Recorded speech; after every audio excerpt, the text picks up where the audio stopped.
जीते हैं तो जब हम किसी साधक के पास किसी संत महात्माओं के पास जाते हैं तो वो संसार वाली बुद्धि से जाते हैं।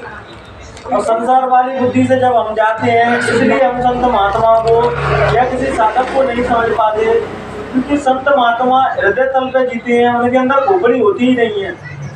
तो किसी शायर ने क्या खूब कहा है, तो जो पीर पैगंबर होती हैं संत महात्मा रहते हैं, जिनके पास खोपड़ी नहीं रहती, जो खोपड़ रहते हैं, जाना पढ़े लिखे नहीं रहते, वो ही संत महात्मा बन पाते हैं। जो पढ़े लिखे जाते हैं जानते वो जाना संत महात्मा नहीं बन पाते, क्योंकि उनका पूरा जीवन खोपड़ी के तल पे ही जीते हैं वो। जब हम किसी संसारी व्यक्ति और संत का मिलन होता है तो वो उसको इसलिए नहीं समझ पाता कि वो हृदय तल पे जीते हैं, वो दिल के तल पर जीते हैं संत महात्मा, हम खोपड़ी के तल पे जीते हैं।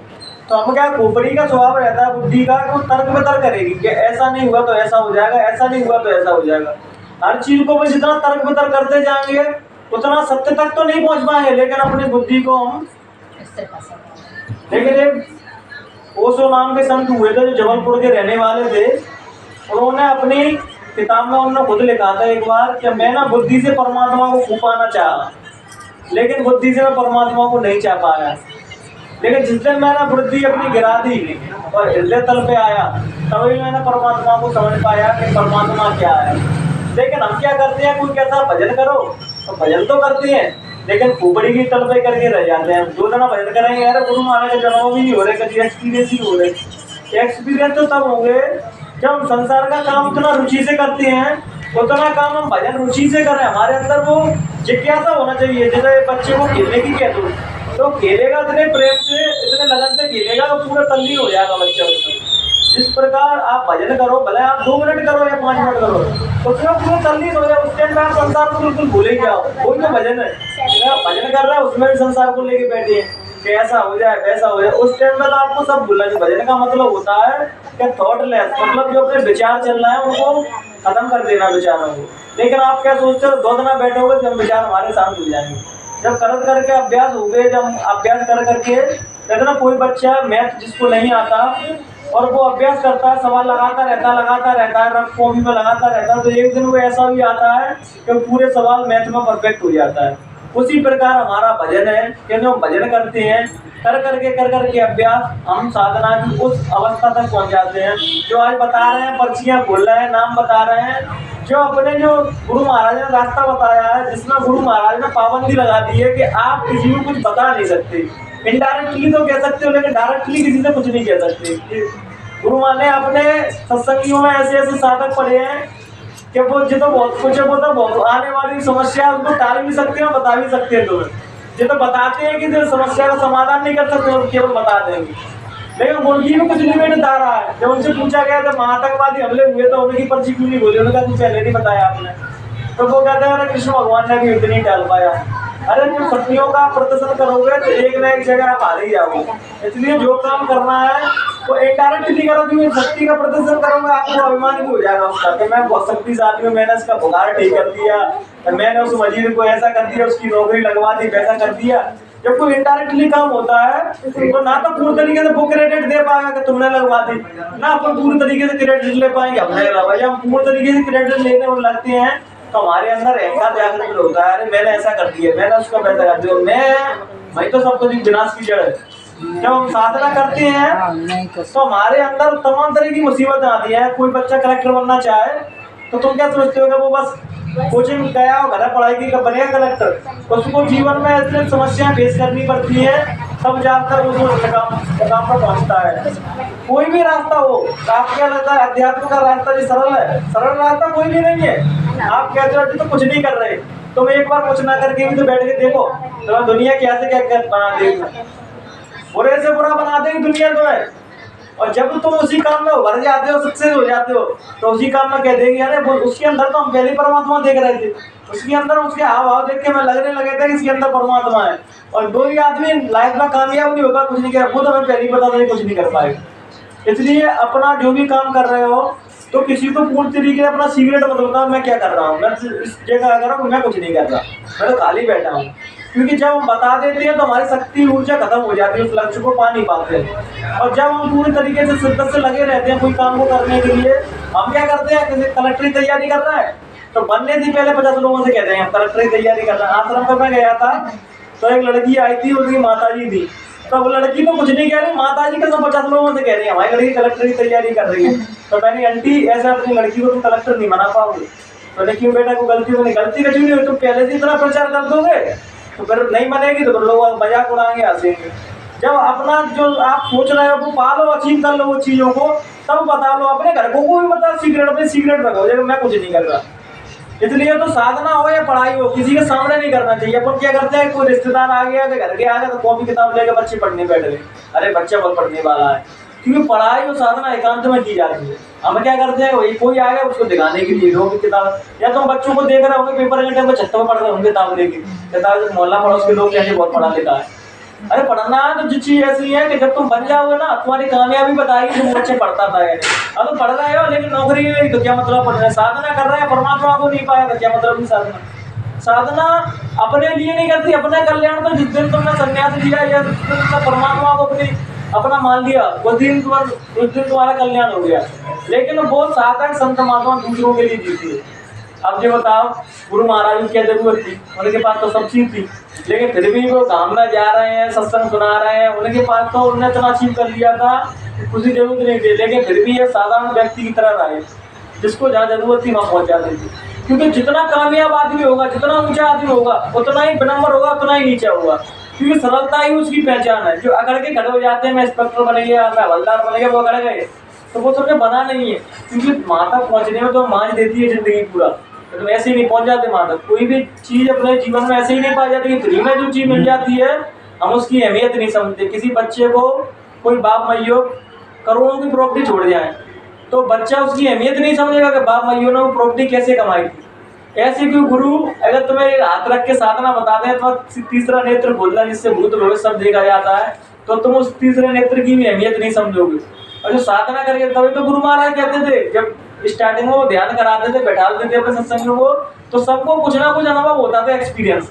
तो गुरु महाराज क्या कहते थे, बच्चा जी तो मैंने तुम्हें अपनी साधना से या अपनी शक्ति से बताया है, लेकिन आप घर जाके तो भजन करना और खुदा को करना, क्योंकि मैं तुम्हारे साथ, मेरा काम है मार्गदर्शन करना, चलना तुम्हें पड़ेगा। कृष्ण भगवान चाहते तो महाभारत का युद्ध एक क्षण में खत्म कर देते, लेकिन क्यों नहीं किया, क्योंकि वो खत्म कर दोगे तो तुम किस लिए जन्म लिया है, तो वही जन्म ले, तुम्हारा जन्म लेने का उद्देश्य क्या है। हर व्यक्ति का जीवन में कुछ ना कुछ उद्देश्य है। और मैं महात्मा बनेगा जरूर तो ये सभी महात्मा बनेंगे, कोई इंस्पेक्टर बनेगा तो सभी इंस्पेक्टर तो बनेंगे, सबको परमात्मा ने अलग अलग दायित्व दिए हैं, और उसको आप ईमानदारी से, ऑनेस्टली से निभा रहे हो तो समझना आपको ना आश्रम जाने की जरूरत, मुझसे भी मिलने की जरूरत नहीं है, गुरु महाराज की यहाँ भी नहीं जाओ, क्योंकि सबका तो एक ही लक्ष्य है कि आप सच रास्ते पर चलो, ईमानदार बनो, जीवन में गलत काम नहीं करो। अगर मेरे यहाँ नहीं आ रहे या गुरु महाराज के नहीं आ रहे हैं, लेकिन तुम गलत काम नहीं कर रहे, तो गुरु महाराज वो भी देख रहे हैं, क्योंकि सभी का उद्देश्य तो यही है कि नेकी पे चलो। अगर वो आप चल रहे हो कर रहे हो तो फिर कहीं जाने की जरूरत नहीं है। मैं तो सीधी बात बिना लाग लपेटे करता हूं, मैंने कभी नहीं कहा मेरे यहाँ आओ या किसी और संत महात्मा के जाओगे तभी तुम्हारा कल्याण होगा। बस ये है कि जिनके अंदर रूहानियत या अपने आप को जानने की जिज्ञासा होती है, उन्हें जरूर गुरु के पास जाना चाहिए कि आखिरकार मैं हूँ कौन। अपना परिचय इतना ही नहीं है, मेरा नाम राहुल है, अम्मा का नाम कुछ और है, बच्चियों का नाम कुछ और है, इतना परिचय नहीं है। अपना परिचय वो है कि अपने मरने के बाद भी अपन खत्म नहीं होते, जिसको जीवात्मा या आत्मा कहते हैं। लेकिन हम जानते नहीं है तो हम मृत्यु से सब डरते हैं। अब किसी को कहते तुम कल मरने वाले हो, तो कल तो बाद में मरेगा, वो आज ही मर जाएगा। लेकिन अब तुम जानते हो आत्मा को कि जो मेरे अंदर आत्मा बैठी है वो तो कभी मरेगी नहीं, वो तो अविनाशी है।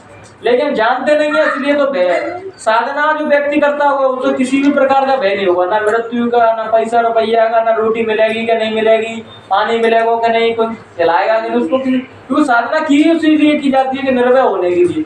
कोई भी जीवन में भय नहीं बचता उनके लिए। जो साधक होते हैं, गुरु महाराज एक बार बिच्छू बाग में सबको सत्संगियों पे लेटा दिया और सबों को पता था यहाँ बिच्छू है काले काले। गुरु महाराज ने तुम लेटो लेकिन किसी को काटेंगे नहीं, लेकिन लेट तो सब रहेगा, लेकिन डर सबको लग रहा है कि बिच्छू के ऊपर लेटे काटना है, किसी को नहीं काटा। और जब गुरु महाराज का मंच खाली किया गया तो गुरु महाराज मंच से सत्संग दे रहे थे, जब उनका गद्दा हटाया तो सारे बिच्छू उनके गद्दे के नीचे बैठे। तो गुरु महाराज कह रहे बच्चा जब मैं तुम्हें ला रहा हूँ तो मेरी जिम्मेदारी है कि तुम्हारा ख्याल कैसे रखना है। ऐसे ही एक बार गुरु महाराज एक पहाड़ पर सत्संग दे रहे थे तो वहाँ इतनी ठंड थी कि वहाँ आदमी का रुकना बहुत मुश्किल था। तो भार्गव जी थे जो अपने सत्संगी हैं, तो वो कहते थे राहुल भैया हमने खोपड़ी दौड़ा दी अपनी। तो गुरु महाराज यहाँ सत्संग कर रहा है, यहाँ रात को कैसे तू पानी ठंडे पैदल मनमूरी हो जाएंगे यहाँ। उन्होंने क्या किया, किराए से नीचे होटल ले लिया पहाड़ों के नीचे, और होटल में रहे। होटल में ना चाचा रहे मुड़ी, तब भी ठंड लग रही है। गुरु महाराज के सत्संग एक एक सवाल में एक एक धोती में लेटे, बिना ठंडे नहीं लग रही है, क्योंकि ठंड देने वाला और झेलने वाला वो तो दूसरा ही है। जब तुम्हें अपने साथ रख रहा है तो कुछ ना कुछ तो होगा। जब आज का आदमी ऐसा है बगैर स्वार्थ के और बगैर कुछ लाभ के किसी के पीछे नहीं लगेगा। अगर तुम्हें कुछ लाभ होगा तभी किसी के पीछे लगोगे। करोड़ों जनता किस लिए लगी रही?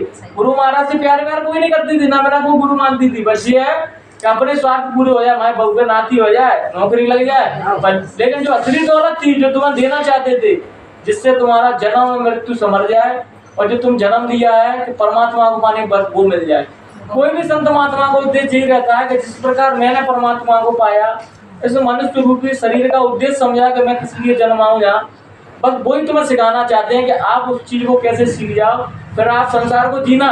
और एक संसारी व्यक्ति से पूछना तो वो कहेगा मेरे जीवन में दुख ही दुख है, और तुम साधना करना, परमात्मा को भजन करना, किसी भी एज पर करना, तो तुम जो कहोगे मेरे जीवन में कुछ दुख है, भला कितने भी दुख होंगे तब भी कहोगे क्योंकि दुख तुम्हें महसूस ही नहीं होंगे।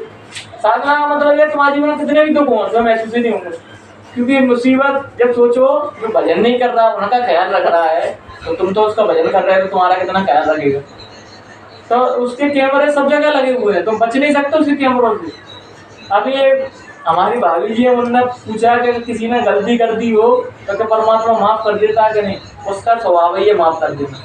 जितने भी संत महात्मा हुए हैं, जैसे वाल्मीकि जी देख लो, तो ना मनुष्य को काट काट के लूट लूट के खाते थे उनको, लेकिन नारद जी ने उनको ज्ञान दिया, उनकी बुद्धि आई, तो उन्होंने राम को मारा मारा कह के भी राम को पा लिया। आज देख लो सोशल मीडिया पर आप देख लेना है, और भी राम राम का मतलब राम नाम कम बोलना है, लेकिन उसके नाम का हिंसा है, प्रदूषण इतना कर रहे हैं। अगर कोई नहीं बोलेगा तो जबरदस्ती बुलवाएंगे।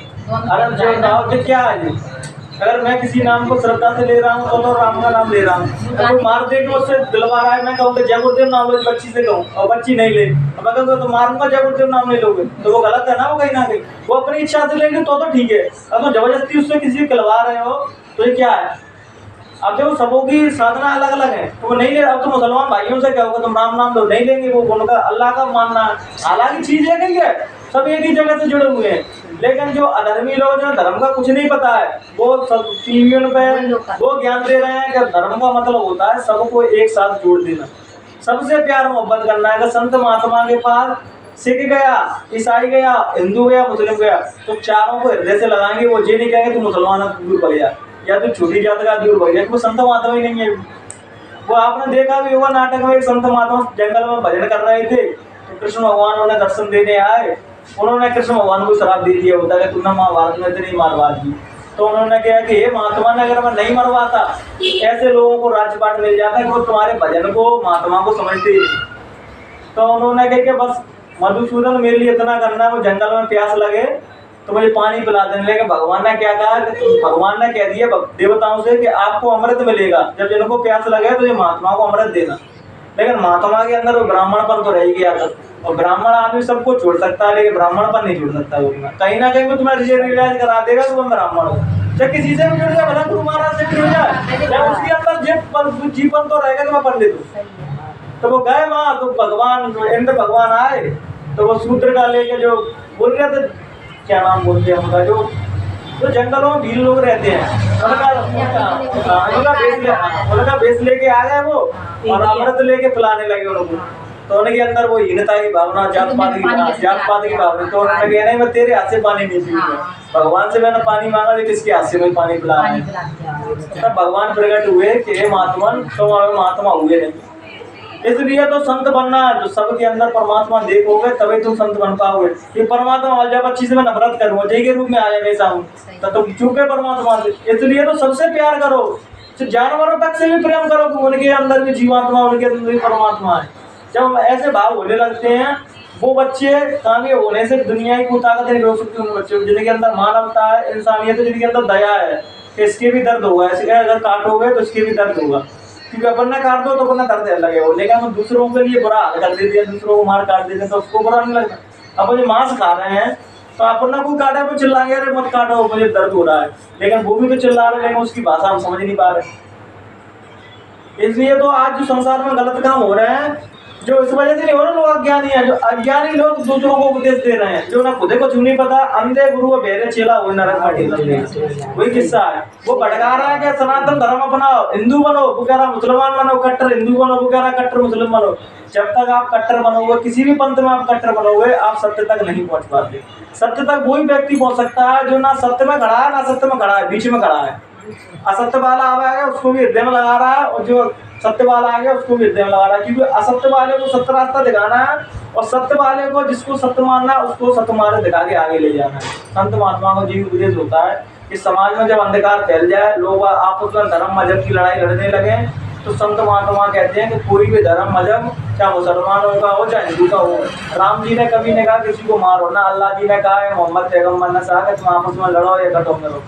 लेकिन हम अधूरा ज्ञान लेके उनको नहीं जान। आप खुद सोचो ना, अगर मैं किसी को काटूंगा, वो चीज अपने ऊपर अप्लाई हो तो क्या हुआ, दर्द होगा ना।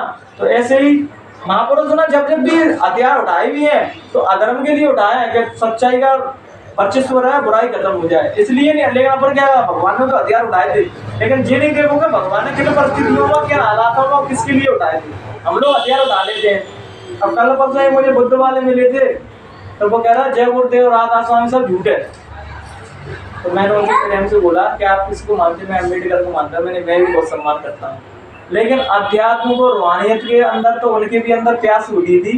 तो वो भी बुद्ध के पास गए थे या बुद्ध के पास गए थे नहीं? तो तुम बुद्ध को मानते हो? मैंने पूर्ण तरीके से मानता हूँ। तो क्योंकि आप पढ़ कितना भी लो, लेकिन अंत में जब हमें मृत्यु रियलाइज होने लगती है। लेकिन हाँ, बस जो चीज थी उन्होंने इसलिए अपनाया वो धर्म, क्योंकि वहाँ जात पात नहीं थी। अगर आपने जय गुरुदेव के बारे में जाना कुछ नहीं, लेकिन सब कहती है चोर है ढोंगी, मैंने आप चल के तो देखो क्या है वहाँ। अपन लोग जाते हैं तो तुम पूछता है किस जाति हो आप, आश्रम पर जाती है, मथुरा जाते हैं, पूछता है किस जाति को। वो जात बात अपने लगता है कि हमसे कोई भेदभाव किया जा रहा है। अगर कर भी रहा है कोई, वहाँ के लोग कर भी रहा है, तो जिस सोचना कि गुरु महाराज नहीं कर रहे, क्योंकि व्यक्ति का स्वभाव है वो कर सकता है, लेकिन वो संत महात्मा भेदभाव नहीं कर सकती। जब वो जिंदा थे, अम्मा तो रही हैं, उनके संग और भी जो पुराने लोग जुड़े हैं, तो अम्मा तो खुद बताएंगे कि हमारे संग भेदभाव किया है नहीं किया। अगर प्रेम से तुम उनके दर्शन करने जाओगे तो दुनिया के सारे नियम बदल दोगे, अहंकार लेके जाओगे तो कुछ नहीं कर पाओगे। पर आज की वाणी को यही प्रणाम देते हैं। अगर कहने सुनने में गलती हो तो छोटा भाई को माफ कर दें। जय गुरुदेव।